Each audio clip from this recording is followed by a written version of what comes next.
కుంభరాశి వారికి ఆగస్టు మాసంలో గోచార ఫలితాలు ఎలా ఉన్నాయో తెలుసుకుందాం. ముందుగా 16వ తారీఖు వరకు సూర్యుడు కర్కాటక రాశిలో సంచరిస్తున్నాడు. తదనంతరం సింహరాశిలోకి ప్రవేశించి మాసాంతం కూడాను సింహరాశిలో సంచరిస్తున్నాడు. కుజుడు కన్యా రాశిలో సంచరిస్తున్నాడు. బుధుడు 30వ తారీఖు వరకు కర్కాటక రాశిలో సంచరిస్తున్నాడు. గురువు మిథున రాశిలో సంచరిస్తున్నాడు. శుక్రుడు 20వ తారీఖు వరకు మిథున రాశిలో ఉంటున్నాడు. 20 తర్వాత కర్కాటక రాశిలోకి ప్రవేశించి మాసాంతం కూడాను కర్కాటక రాశిలో ఉంటున్నాడు. శని మీన రాశిలో వక్రించి సంచరిస్తున్నాడు. రాహు కుంభరాశిలో సంచరిస్తున్నాడు. కేతువు సింహరాశిలో సంచరిస్తున్నాడు. ఈ విధంగా 8 గ్రహాలు ఈ రాశుల్లో సంచరిస్తున్నాయి. అయితే కుంభరాశి జాతకులకు ఈ గ్రహస్థితి మూలకంగా ఈ 8 గ్రహాలు ఏ స్థానాలలో సంచరిస్తున్నాయి, గోచార ఫలితం ఎలా ఉంటుంది ఈ స్థానాల రీత్యా అనేటువంటి విషయాన్ని మనం చూసినట్టయితే సూర్యుడు 6వ స్థానంలో 16వ తారీఖు వరకు అనుకూలంగా సంచరిస్తున్నాడు. తదనంతరం 7వ స్థానంలో ప్రతికూలంగా ఉన్నాడు. కుజుడు 8వ స్థానంలో చాలా ప్రతికూలంగా ఉన్నాడు ఈ మాసం. బుధుడు 6వ స్థానంలో అనుకూలంగా ఉన్నాడు. గురువు 5వ స్థానంలో అనుకూలం. శుక్రుడు 20వ తారీఖు వరకు అనుకూలం, 20 తర్వాత ప్రతికూలంగా ఉన్నాడు. శనీశ్వరుడు 2వ స్థానంలో ప్రతికూలంగా సంచరిస్తున్నాడు. రాహు జన్మస్థానం, కేతు 7వ స్థానం ప్రతికూలంగా ఉన్నారు. ఈ విధంగా ఈ స్థానాలలో ముఖ్యమైనటువంటి గ్రహాలు సంచరిస్తున్నాయి. అయితే బుధుడు గురువు అనుకూలంగా ఉన్నారు. శుక్రుడు 20వ తారీఖు వరకు అనుకూలంగా ఉన్నాడు. సూర్యుడు 16వ తారీఖు వరకు అనుకూలంగా ఉన్నాడు. ఈ విధంగా చూసినట్టయితే ఓవరాల్గా గ్రహస్థితిని మనం దృష్టిలో పెట్టుకున్నట్టయితే సామాన్యమైనటువంటి ఫలితాలే ఎక్కువగా కనబడుతున్నాయి. అయితే పనులను ప్రారంభించేటప్పుడు బాగా ఆలోచించి చేయడము అత్యంత అవసరము. ఇక సమస్యలను చర్చలతో సామరస్యంతో పరిష్కరించుకోవడం కూడాను చాలా అవసరము. అంగారకుడు 8వ స్థానంలో ఉన్నాడు. అనవసరమైనటువంటి గొడవలలోకి వెళ్ళినట్టయితే అది గాలివానిగా మారేటువంటి అవకాశాలు ఉన్నాయి. చాలా పెద్ద మొత్తంలో మనం ఆర్థికపరమైనటువంటి సమస్యలను, కేసులను ఎదుర్కొనేటువంటి పరిస్థితి ఏర్పడే అవకాశం ఉంది. కాబట్టి చర్చలతో, సంయమనంతో, సామరస్యంతో వివాదాలను పరిష్కరించుకోవడము చాలా అవసరము. వృధా ఖర్చులు కనబడుతున్నాయి కనుక ఆదాయ మార్గాలను అన్వేషించడం చాలా మంచిది. ప్రారంభించినటువంటి పనులు నిరాటంకంగా పూర్తి అవుతాయి. పనుల లోపల సంతృప్తి మట్టుకు ఉంటుంది. ఆర్థికపరమైనటువంటి ఇబ్బందులు, కష్టాలు ఉన్నప్పటికీ పనుల విషయం లోపల కొంత మీరు ఆలోచించి నిర్ణయాలు తీసుకున్నట్టయితే అవి సకాలంలో పూర్తి అవుతాయి. ఆర్థిక భారము పెరగడం మూలకంగా కొన్ని పనుల లోపల ఆటంకాలు కనబడుతున్నాయి. పని భారం మట్టుకు ఉద్యోగస్తులకు పెరుగుతుంది. ఆఫీసులో బాధ్యతలు పెరుగుతాయి. అధికారుల యొక్క ఆదరణ మట్టుకు లభిస్తుంది. అధికారులు మిమ్మల్ని గుర్తిస్తారు. మీరు బాధ్యతాయుతంగా పనిచేయడం అనేటువంటిది గుర్తిస్తారు. తద్వారా మీకు కొంతవరకు ఒక అనుకూలమైనటువంటి వాతావరణం ఆఫీసులో ఏర్పడే అవకాశాలు ఉన్నాయి. అనవసరమైనటువంటి ఆలోచనలతో కొన్నిసార్లు ధైర్యాన్ని కోల్పోయేటువంటి అవకాశం ఉంది. కాబట్టి కొంత భయభ్రాంతులకు లోనవుతారు. తద్వారా మీకు మానసికమైనటువంటి, శారీరకమైనటువంటి ఇబ్బందులు తలెత్తే అవకాశాలు ఉన్నాయి. కాబట్టి మీరు భయభ్రాంతులకు అవకాశం ఇవ్వకుండా మనోధైర్యంతో పనులు చేయడం ఈ మాసంలో చాలా అవసరము. 1-2 వారాలలో ఉద్యోగస్తులకు ట్రాన్స్ఫర్లు కనబడుతున్నాయి. అనుకూలమైనటువంటి వాతావరణం ఉంటుంది. పని లోపల కొంత మార్పులు కనబడుతున్నాయి. చేసేటువంటి వృత్తి, వ్యాపారము లాభసాటిగా కొనసాగుతుంది. కొత్త పనులు ప్రారంభంపై ఆర్థిక స్థితి యొక్క ప్రభావము బాగా కనబడుతుంది. వాహన విషయంలో జాగ్రత్తగా ఉండాలి. ఏ వాహనము మీరు నడిపినప్పటికీ కొంత జాగ్రత్తగా ఉండడము చాలా అవసరము. కుజుడి యొక్క ప్రభావం బాగా ఉంది. అనవసరమైనటువంటి రిపేర్లు ముందుకు వచ్చే అవకాశాలు ఉన్నాయి. అలసట, వృధా ఖర్చులు. ఇక ఇంటి విషయం లోపల కూడాను గృహ మరమ్మతులు మీకు ఫోర్స్డ్గా ముందుకు వచ్చే అవకాశాలు ఉన్నాయి. బంధువర్గంతో వైషమ్యాలు కనబడుతున్నాయి. స్నేహితులతో తగాదాలు, కలహాలు, ఇంటి వాతావరణము కొంత సానుకూలంగానే ఉంటుంది. అయినప్పటికీ మనసు నిలిపి పనులు చేయడము, భార్య పిల్లల విషయంలో జాగ్రత్తలు తీసుకోవడము, అంటే వారిని ఓవర్లుక్ చేయకుండా వాళ్ళు ఏమి అడుగుతున్నారు వాళ్ళ యొక్క మనోగతాన్ని మీరు అన్ని విధాలుగా అర్థం చేసుకొని ముందుకు వెళ్ళడం చాలా మంచిది. పెద్దల సహాయ సహకారాలు మట్టుకు అందుతాయి. ఈ విధంగా కుంభరాశి వారికి ఆగస్టు మాసంలో సామాన్యమైనటువంటి ఫలితాలే ఉన్నాయి. అయితే గురు భగవానుడి యొక్క అనుకూలం ఉంది. పంచమ స్థానంలో సంచరిస్తున్నాడు గురువు. కాబట్టి ధనాధిపతి, ఏకాదశాధిపతి, కాబట్టి ఈ కార్నర్స్లో గురువు యొక్క అనుకూలత ఉంటుంది. కనుక మీరు మాట పైన ఆధారపడి, అంటే మాటకు విలువ ఇచ్చి కొంత జాగ్రత్తగా మీరు మాట్లాడుతూ ముందుకు వెళ్ళినట్టయితే చాలా విషయాలలో ఆ గురువు యొక్క అనుగ్రహం మూలకంగా సత్ఫలితాలను పొందేటువంటి అవకాశాలు ఉన్నాయి. సద్వినియోగపరచుకోండి. గ్రహస్థితి ప్రతికూలంగా ఉన్నప్పుడు మనము పరిహారం చేసుకోవడము, గ్రహాల విషయమై భగవంతుడి అనుగ్రహానికై పరిహారాలు చేసుకోవడము, స్తోత్ర పారాయణం చేయడము, ఆయా గ్రహాలకు నిర్దేశింపబడినటువంటి మూలమంత్రాలను జపించడము, ఆయా గ్రహాలకు చెప్పినటువంటి వస్తువులను దానంగా ఇవ్వడము, బీదలకు అన్నదానం చేయడము, నీడీ పర్సన్స్కు సహాయం అందించడం, ఇవి చేసినట్టయితే మీకు గ్రహాలకు సంబంధించినటువంటి దుష్ప్రభావము దూరమవుతుంది. ఆ భగవంతుడి యొక్క అనుగ్రహం లభిస్తుంది. ఈ క్రమంలో సూర్య భగవానుడు అత్యంత కీలకమైనటువంటి పాత్రను పోషించేటువంటి గ్రహము. అలాంటి సూర్యుడు అరిష్ట స్థానాలలో సంచరిస్తున్నప్పుడు, అంటే 1, 2, 4, 5, 7, 8, 9, 12 స్థానాలలో సంచరిస్తున్నప్పుడు ప్రతికూలమైనటువంటి ఫలితాలను ఇస్తాడు. 3, 6, 10, 11 స్థానాలలో సంచరిస్తున్నప్పుడు శుభ ఫలితాలను ఇస్తాడు. ప్రతికూల స్థానాలలో సంచరిస్తున్నటువంటి సమయం లోపల సూర్యుడి నిమిత్తమై మీరు ప్రప్రథమంగా మూలమంత్రాన్ని జపించుకోవడం చాలా మంచిది. సూర్యుడు ఆరోగ్య ప్రదాత. ఆరోగ్యము మనకు ఇండైరెక్ట్గా అన్ని విషయాలపై కూడాను ప్రభావాన్ని చూపిస్తుంది. ఆర్థిక సమస్యలపైన, మనం చేసేటువంటి పనులపైన, మిగతా కార్యక్రమాలన్నిటిపైన కూడాను ఆరోగ్యము ఇండైరెక్ట్గా మనకు ఒక ఎఫెక్ట్ ఇస్తుంది. కాబట్టి దాన్ని మీరు సక్రమంగా ఉంచుకోవడానికి, ఆరోగ్యంగా ఉండడానికి సూర్య భగవానుడికి ప్రతినిత్యం కూడాను మీరు నమస్కారం చేసుకోండి. అంటే సూర్య నమస్కారాలు చేసుకోవడము చాలా ఉత్తమమైనటువంటి విషయం. ప్రతిరోజు కూడాను స్నానం చేసిన తర్వాత సూర్య నమస్కారాలు చేసుకోండి. తదనంతరం మూలమంత్రాన్ని జపించండి.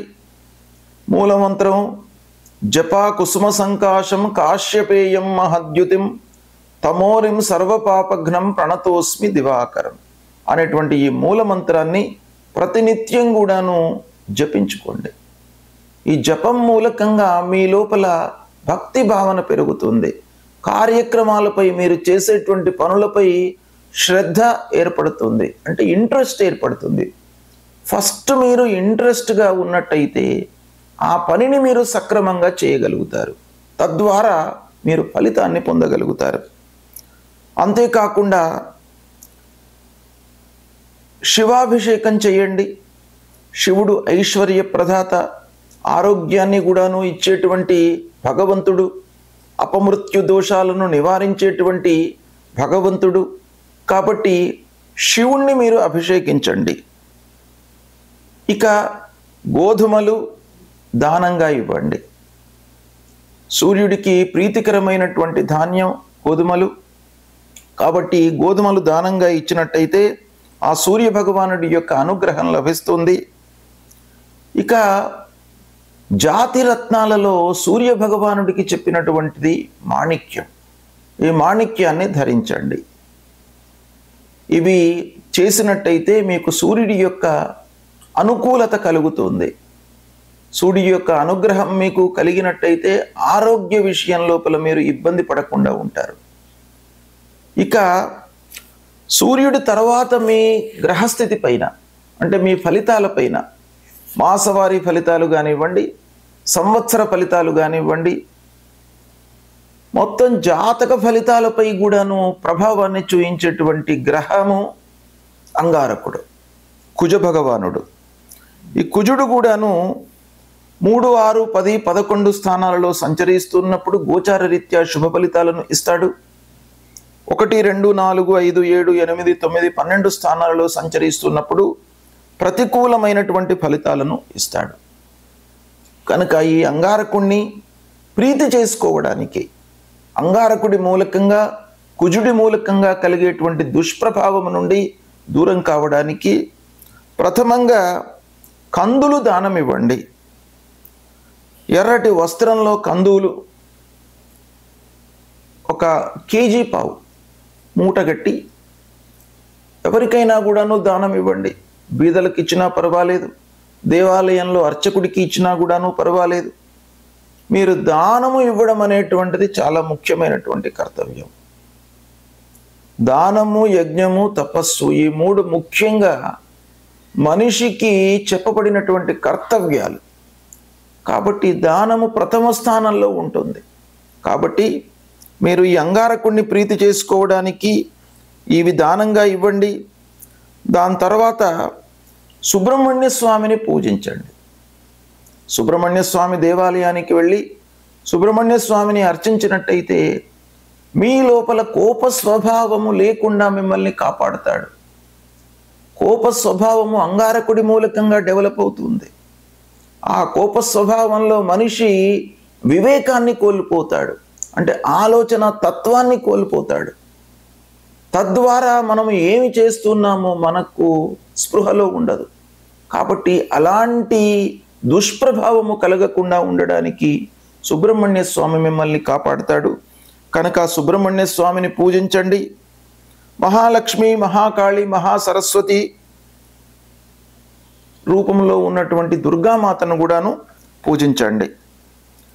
ఇలా చేసినట్టయితే అంగారకుడి యొక్క దుష్ప్రభావం నుండి మీరు దూరం అవుతారు. తర్వాత మీకు శుభ ఫలితాలను ఇచ్చేటువంటి గ్రహము గురుగ్రహము. ఈ గురువు కూడాను మీకు ప్రతికూలంగా సంచరిస్తున్నప్పుడు ప్రతికూల ఫలితాలే కాకుండా మీకు మంచి జరగడం అనేటువంటిది అడ్డుకుంటాడు గురువు యొక్క సంచారం. కనుక గురు ప్రీత్యర్థమై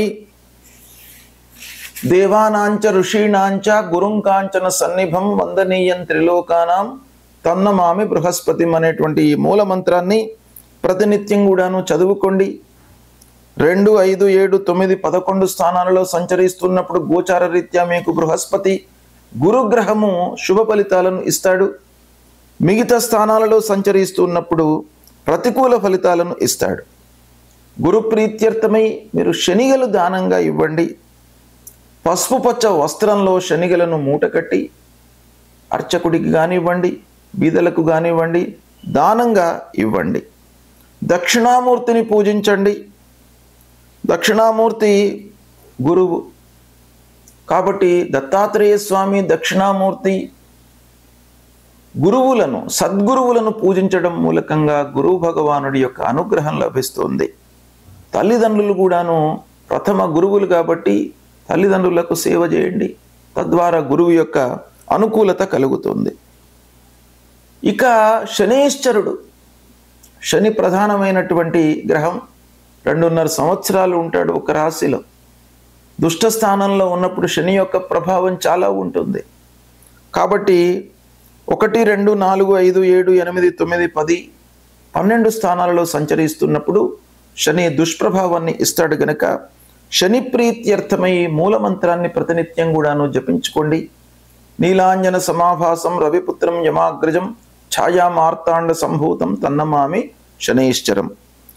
తర్వాత శని ప్రీత్యర్థమై నువ్వుల నూనె, నల్లటి వస్త్రము, ఒక ఇనుప ముక్క ఇవి దానంగా ఇవ్వండి. అంతేకాకుండా శివుణ్ణి అభిషేకన చేయండి. శివాభిషేకం మూలకంగా మీకు శనీశ్వరుడి యొక్క దుష్ప్రభావం తగ్గుతుంది. ఒక బిల్వదళం సమర్పించి ఆ అపమృత్యు దోషము పంచముఖ మహామృత్యుంజయుణ్ణి మీరు అభిషేకించినట్టయితే, పంచామృతాలతో అభిషేచన కానివ్వండి, లేదా కేవలము నీళ్లు పోసి, అంటే నీళ్లలోనే సమస్తము ఉంటుంది అనేటువంటిది మనకు వేదం చెప్తుంది కాబట్టి ఆ నీటికి అత్యంత ప్రాధాన్యత ఉంది. ఆ నీటితో మీరు శివుణ్ణి అభిషేచన చేసి ఒక బిల్వదళము సమర్పించి నమస్కారం చేసుకున్నట్టయితే శని మూలకంగా కలిగేటువంటి దుష్ప్రభావము దూరమవుతుంది. శని స్తోత్రాన్ని పఠించండి. ఇలా చేసినట్టయితే శని యొక్క దుష్ప్రభావము తగ్గుతుంది. ఇక రాహువు అత్యంత ప్రధానమైనటువంటి దుష్టగ్రహం. అంటే మీ లోపల ఒక భ్రాంతిని, భయాన్ని కలిగించేటువంటి గ్రహము. అలాంటి గ్రహము 1, 2, 4, 5, 7, 9, 10, 12 స్థానాల్లో సంచరిస్తున్నప్పుడు మీకు దుష్ప్రభావాన్ని కలిగిస్తాడు. కనుక పరిహారం కొరకై అర్ధకాయం మహావీర్యం చంద్రాదిత్య విమర్దనం సింహికా గర్భ సంభూతం తం రాహుం ప్రణమామ్యహం అనేటువంటి మూలమంత్రాన్ని చదువుకోండి. దుర్గామాతను పూజించండి. మినుములను దానంగా ఇవ్వండి. గోమేధికాన్ని ధరించండి. ఇవి ధరించడం మూలకంగా రాహు ప్రీతి చెంది మీకు శుభ ఫలితాలను, అంటే దుష్ప్రభావమును తగ్గిస్తాడు ఈ పరిహారాల మూలకంగా. ఇక కేతువు 1, 2, 4, 5, 7, 9, 10, 12 స్థానాల్లో సంచరిస్తున్నప్పుడు ప్రతికూలమైనటువంటి ఫలితాలను ఇస్తాడు. ఫలాశ పుష్ప సంకాశం తారకా గ్రహమస్తకం రౌద్రం రుద్రాత్మకం ఘోరం తం కేతుం ప్రణమామ్యకం అనేటువంటి మూలమంత్రాన్ని చదువుకోండి. గణపతిని పూజించండి. ఉండ్రాళ్ళు నివేదనగా సమర్పించండి గణపతికి. ఉలవలు దానంగా ఇవ్వండి. వైడూర్యాన్ని ధరించండి. ఈ విధంగా చేసినట్టయితే కేతువు ప్రీతి చెందుతాడు. కేతువు మూలకంగా కలిగేటువంటి దుష్ప్రభావము తగ్గుతుంది. అనుకూల ఫలితాలు పెరుగుతాయి. ఈ విధంగా ఈ పరిహారాలను మీరు చేసినట్టయితే గ్రహాలు ఏ విధంగా ఉన్నప్పటికీ భగవంతుడి యొక్క అనుగ్రహం మీకు లభిస్తుంది. చేసే కర్తవ్యం పైన మీరు మనస్సు నిలిపి ఫలితాన్ని భగవంతుడి పైన మీరు పెట్టినట్టయితే తప్పకుండా మీకు ఆ భగవంతుడి యొక్క అనుగ్రహము లభిస్తుంది. శుభం.